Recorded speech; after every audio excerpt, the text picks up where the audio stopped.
Assalamualaikum warahmatullahi wabarakatuh. Perkenalkan, nama saya Desa Anugrah Anggraini dengan NIM 22231053.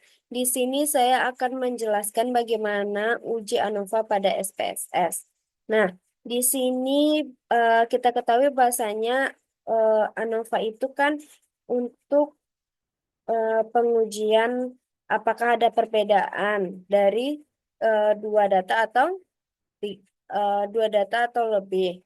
Nah, di sini ada tiga kelompok nih, ada kelompok rajin, kelompok izin yang suka izin, dan kelompok untuk sakit. Nah, ini merupakan datanya. Nah, kita uji dengan uji ANOVA menggunakan SPSS. Oke, kita buka SPSS-nya dulu.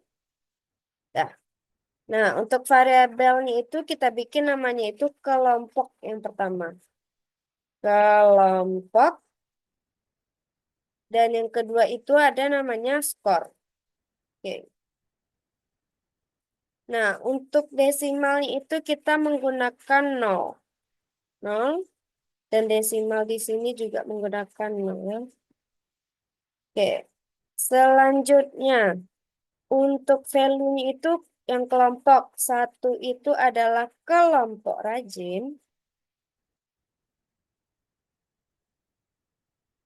Lalu ditekan F. Yang kedua itu kelompok suka izin, kelompok izin. Dan yang ketiga itu kelompok sakit, yang suka sakit. Oke, add. Lalu, oke. Nah, lalu kita pastikan ya dari Excel ini. Nah, untuk kelompok rajin itu bagian satu ya.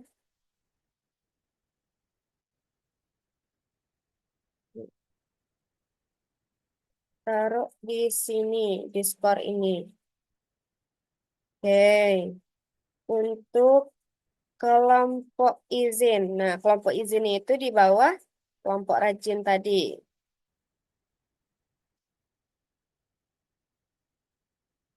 Oke.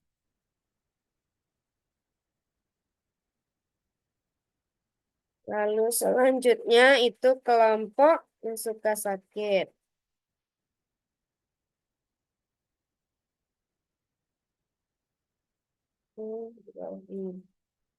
Oke. Nah, diketahui udah kan 21 ya. Ini untuk 1 sampai 7 itu kelompok satu. Yang yang 8 sampai 14 itu kelompok dua. Eh,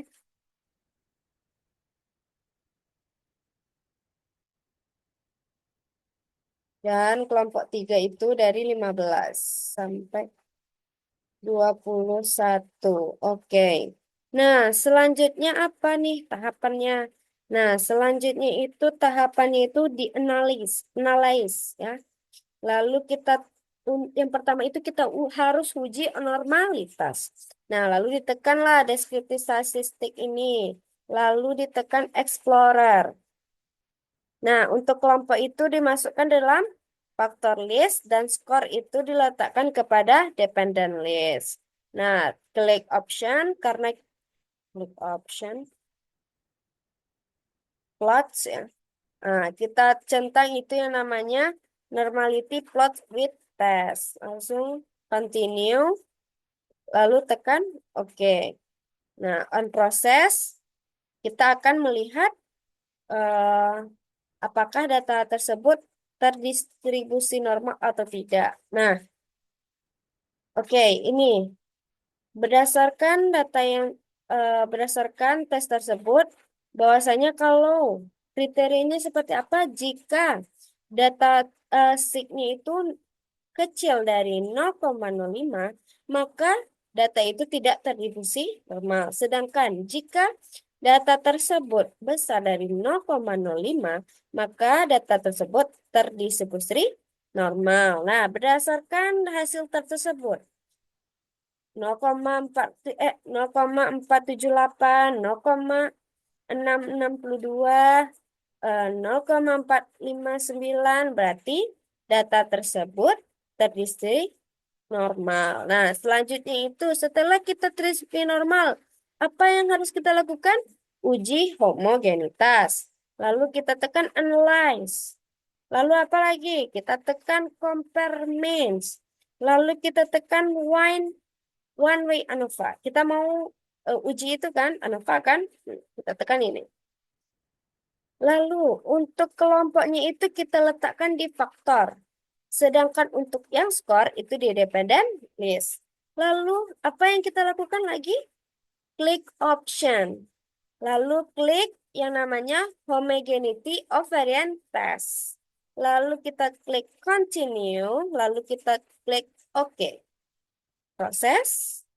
Oke, kita scroll ke bawah. Apakah udah ya? Udah atau belum? Oke. Sebelum kita ke tes ANOVA-nya, kita harus lihat tes homogenitasnya. Apakah data tersebut homogen atau tidaknya? Nah, untuk kriteria homogenitas itu apa? Sama halnya dengan normalitas tersebut. Jika dia kecil dari 0,05 berarti data tersebut tidak homogenitas.